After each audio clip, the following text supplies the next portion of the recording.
I've walked into a field of winter oats down here in North Wexford, and just looking at the crop in general, we can see lots of different colours in it. Some of it, like what's in front of me down there, that deep green that's in it, is probably because it's an area that's very much under the shade of the trees. But I'm also looking at lots of heights and a bit, or a level of variability within the crop itself. There's a number of things that kind of become evident in the crop. Just taken out some of the stems that are in it back up along the way. You can see plants here with good, big, strong stems, like that one. You know, there's a stem on it. If you had a bamboo that thick, you'd be proud of it, and with good reason. One of the things that I got a lot of questions about this year is just at the base of the stem, there's two nodes close to the base where you can see big heavy roots coming out of it. And people were wondering, is that a deficiency? Is it trying to look for nutrients because it's being starved for some reason? I don't think so. To me, that's a relatively common thing when you get plenty of moisture and humidity down at the base of the plant. Generally speaking, those roots, and roots can come from any node, generally speaking, they're always useless, and while they're there, they're also right down here at the base. But they're basically non-functional roots. If they hit the ground, generally they go no further. So they're a bit of a waste, really, but they're there. That particular stem, I would say, is very healthy in every regard, good, big and thick.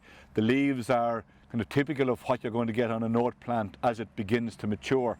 And the only other thing that I would say, if I just fold away the flag leaf from the stem, is the amount of blasted florets that are here. Again, while I said wheat was a spike, this is a panicle. And a panicle is where a branch comes off the stem and then the seeds are born on the branch. But all of those little white fellas are all grains that were formed, but for some combination of reason or reasons, the plant at one point made a decision that it couldn't fill them all.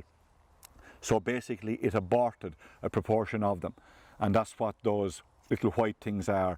The technical phrase is they're blasted grains. Blasted or aborted. But there's a lot of other things going on in here as well. There's a plant with an amount of damage, I would have said, on it, if you can pick up from the camera, but it's much shorter than the previous one was. That could be because of damage, it could be because of growth regulation, or it could be because of other stresses. Generally speaking though, the stems are healthy, which is a good thing to have. And most of the leaf is green, but I pulled it because the level of abortion on this one is much higher, even on the last one that looked much healthier. Again, we can see all of these white little blasted grains that are on it, blasted stroke aborted grains. So there's a good bit of that going on. It's not at all uncommon in oat crops, particularly in very dense oat crops, but you always worry a little bit about it when you get so much variability, because it poses the question, what caused the variability? Why is the crop uneven in colour? Why is it uneven in height, etc. So just going through some of these other ones that I have in my hand. Again, there's a few look really good, the stems are broken, but really good, big, strong, healthy stems. A small level of abortion on them, but really relatively small. And there on those I can feel the grains are already lovely and plump and fat, and it should have the capability of pushing on there to make some nice grain quality. This one is the next one I'll talk about for a second, because it's so different because of the colours that are in it. Firstly, rather than having green or yellow leaves, we have very purple leaves, and the leaf sheath is a shade of purple, and even the head itself, the individual grains, the base of the head, they're all a completely different colour. Not sure what that is, but you know, at a guess, you'd say that it could well be a single BYDV infected plant, because in oats, rather than the leaves turning yellow, they always tend to turn purple. Anything that stresses an oat plant tends to produce a purple tinge on the leaf, or indeed a purple leaf. And that's very much what we have there.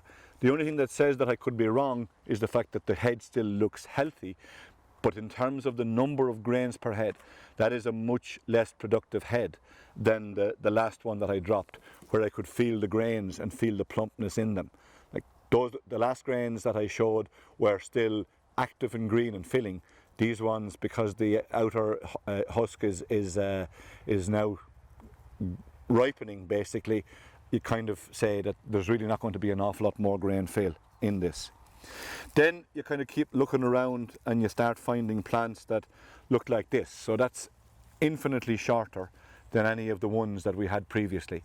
And the bulk of the leaves are dead on it. And they're dead not because they've senesced, but certainly something had gone wrong in here some time ago. All the lower ones are dead and gone. The stems are healthy, which is always a good sign. You have strong tillers, you have weak tillers. You have a weak tiller here, but there's only little with a dozen grain sites at the top of it, so it's not going to contribute very much. And on the likes of this one here, there's a huge amount of blasting evident, and the head still hasn't succeeded in coming completely clear of the leaf sheath, which it should have done by now, really, in any kind of a healthy scenario. There's actually a second tiller now that I'm looking at it. Haven't seen that before. If I just peel this back down to the base of the leaf sheath to find this node here, I reckon I should see that particular ear-bearing stem, which is just broken off, has actually initiated from the node here. And not only has it initiated from the node, but there's actually other spikelets down here which also seem to have initiated from the node. That would be completely abnormal in an oat plant, and the guess is that something happened in here, possibly relating to spray, possibly relating to frost, or a combination of both, that would have caused a number of plants here in the field to completely deform relative to what a normal growth pattern would be. And that would begin to explain some of the variability in height that I'm looking at. Again, as I was rooting around, you find the odd one of these. And when you find little fellas like that, you kind of get extra worried, because little plants like that could be an indicator of one of the soil-borne mosaic viruses. And indeed, on that particular leaf, I don't know if it'll show on the camera or not, but I can see flecking from where I'm standing, and that flecking or mosaicing is a symptom of that oat mosaic virus, and that would be a problem because that's a rotational disease, and if that were what's going on here, then it's only likely to get worse, and it would prevent the planting of autumn sowing oats in here in the future. But that's all kind of a symptom of what that could be. And here, all of the grains on the spikelet, they're all white, they're all dead. That particular main stem on a plant is actually going nowhere. There's just nothing there. So that one would worry me. A profusion of tillers attempting to come at the base, but none of them are going to do anything. This is down in a crop where the rest of the crop is nearly 3 foot taller than it.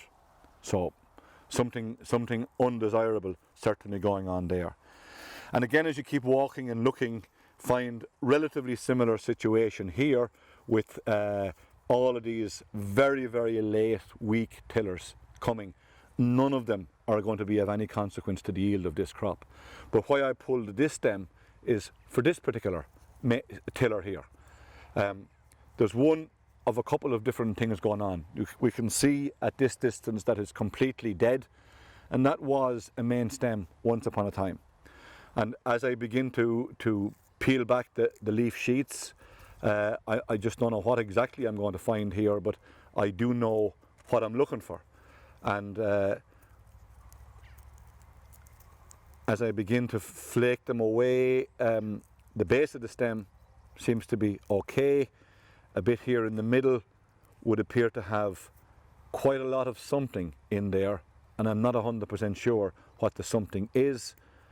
Going up a wee bit further, and if we can get in on top of those with cameras, if you can see there that little orange maggot on the stem and another one just on the leaf sheet behind, and then as I just show that area above my nail where the node was, that white fungus that's growing on the base of the stem, that is very definitely Microdochium nivale, and those two little maggoty fellas are two bugs of nature who feed on a fungus, feed specifically on Microdochium nivale.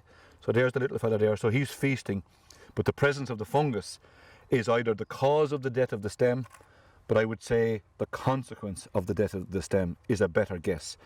And this is something that I have seen this year already, and I made reference a short time ago to the fact that some of the variability that we're looking at out there in terms of the length of the stem, etc., and even the length of the internodes there, it's a long time ago since this problem happened, which would suggest that perhaps it is relating to frost back in April. Frost stroke sprays applied in April, because it could be one, both, or a combination of. So in here, in the stem, I can still see signs of the fungus, possibly even other fungi, and well, it's completely dead and rotted. And if the camera can catch just that little spot there, and now I'm going to turn it sideways, and if you can catch that cut, it seems to be a cut in the stem, cut vertically now to the ground. That's something, as are these lesions, classical symptoms of Microdochium nivale on the stems of oats. And the question is, was it fusarium that killed it or frost? I'm plumping for frost that killed it, and the fusarium stroke Microdochium is coming in as a consequence of it being dead rather than what actually killed it. You can never tell that at this point. You'd have to have been in the field back in April to know for certain what actually caused it. But right in here, as I keep going or drilling into the stem, that was the next leaf that was going to come up. So this all happened way back at a time before the head was even properly formed on this particular stem. It's a bit too delicate now for my big nails to strip the last of it apart. But in there, in the base of that, in the butt of that, would have been where the head was forming, but it never formed. So this all happened a long time ago, and it's common, particularly common or risky in crops that are sown early. Once you get out of winter, and once the growing point, which is down here at the base of the stem, that's where it lives kind of all over winter. Once it starts moving into stem extension, and you have node after node after node, once the head comes above the ground and begins to get any size at all, it is very subject to frost and can easily be killed by even a modest frost once it has moved up. So that's why the sowing date is always important and risky with this crop. If they get too strong by a certain time and you get a frost, bang, you're likely to kill the main stems. Frequently you'll never know that has happened, because what then happens is the plant, the main stem is gone, and you start getting tillering from the base because the main stem is killed and apical dominance has been removed, and the tillers that come from the base, then they come up and they'll frequently make a whole crop on themselves, and if you don't get unevenness or you're not looking very closely, you might never know this was after happening in your crop.